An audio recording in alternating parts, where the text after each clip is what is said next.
Hi everybody, I'm Steve Stivers. I'm your congressman, and welcome to another segment of the Ask Steve video series. Today I'll answer 3 questions. The first one is from Greg Barger in Baltimore, and he asked about a full withdrawal from Afghanistan. As many of you know, I've been in the Army National Guard for 28 years. I'm a colonel in the Army National Guard. I just completed the Army War College, which is the highest strategic level of education for Army officers. And so I have some experience in the military. I did serve overseas in Operation Iraqi Freedom for about a year in 2004 and 2005. I will say that we're getting closer to where we need to probably do something like a full withdrawal. I would be willing to look at it, although I think it's really important that we consider how we end one war to make sure we don't start another war. If we were to withdraw all our forces and all our equipment and not stage any of our equipment or make it available in case we ever needed to go back in, I think what we would find is that things could get out of hand rather quickly. And while I might be willing to support a full withdrawal because President Karzai has not supported the status of forces agreement, he's released terrorists back into the population, and he's also not been easy to work with. I think in the end, Afghanistan has to defend itself, but I think it's important that we do that in a thoughtful way. So while I am certainly willing to consider, and I think now's the time to start talking about a full withdrawal, you may have noticed the president actually is now calling for a potential full withdrawal, or at least staffing it. I think that's exactly what we need to do, is thoughtfully staff it, have the military look at it, and build a plan about how to do this. So I think it is important that we look at it. I would be willing to consider a full withdrawal, especially considering the circumstances in Afghanistan, but I do think it's important to potentially maybe stage some equipment somewhere in Southwest Asia. The second question I'll answer today is from Nathan Bogan. He's from London. He's a future Eagle Scout, and he asks about 2 things together. He says he cares about clean energy, but he also wants affordable electricity. And how is Congress trying to deal with that? So I do think there's some things that are going on inside Ohio and across the country that are real opportunities for both clean air and affordable electricity. Number one is the shale oil boom in the eastern part of Ohio, southeastern Ohio and northeastern Ohio. That includes a lot of natural gas. And that natural gas actually could power our electric grid for over 500 years. The shale natural gas that's in Ohio, that's in North Dakota and Texas could power 500 years of electricity throughout America. It also burns cleaner, you may know, than a lot of other fossil fuels. It is a fossil fuel, but it burns cleaner than almost any other petroleum-based product. So that's something that is an opportunity. And a lot of our utility companies are shifting to natural gas-fired power.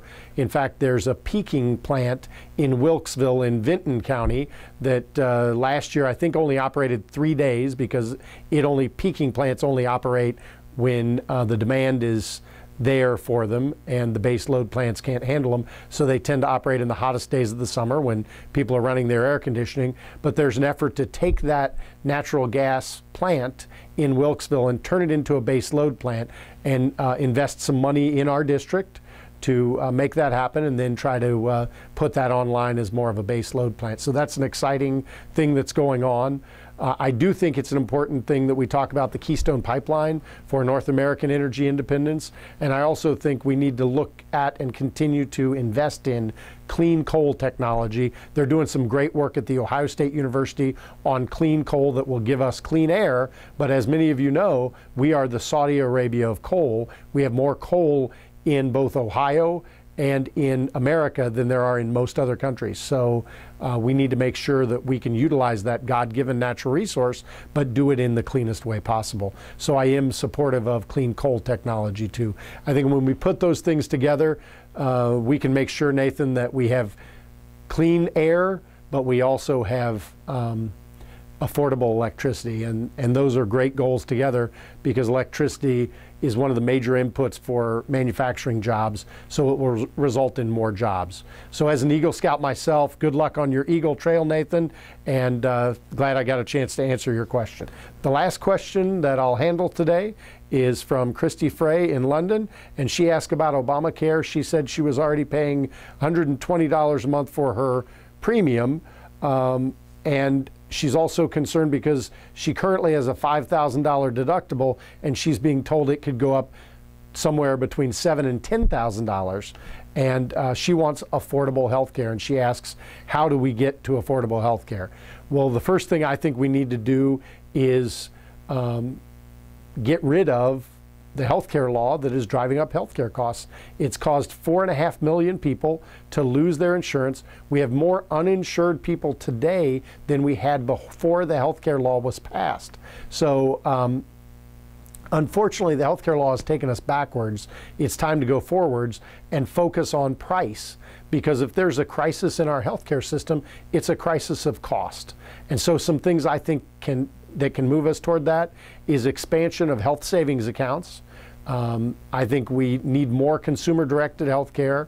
We need to do tax reform that stops taxing individual health insurance premiums. We need to do Food and Drug Administration reform that will get drugs, life-saving drugs, to people faster and cheaper. The average drug company spends $1 billion before they make the first pill or first device that they're making, because they go through a lot of testing. And we need to make sure that we do a cost-benefit analysis to speed most of that up and get life-saving drugs to people sooner, and life-changing and altering drugs in a positive way to people sooner. If we do some of those things, it can really help impact the price in a positive way. And if we can make healthcare more affordable, more people will buy it. So those are some things we need to do. I will note that I voted to fix and repeal this healthcare law 40 times. It has been overlooked in the media that the president has signed 7 of those things into law. None of the repeal bills, but he signed a lot of little individual pieces of reform into law.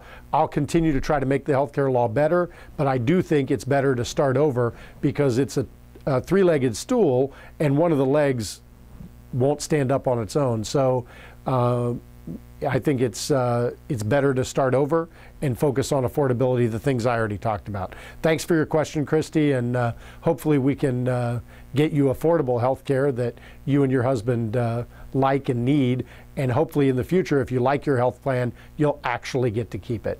Thank you for writing in, everybody, and I look forward to the next segment of Ask Steve.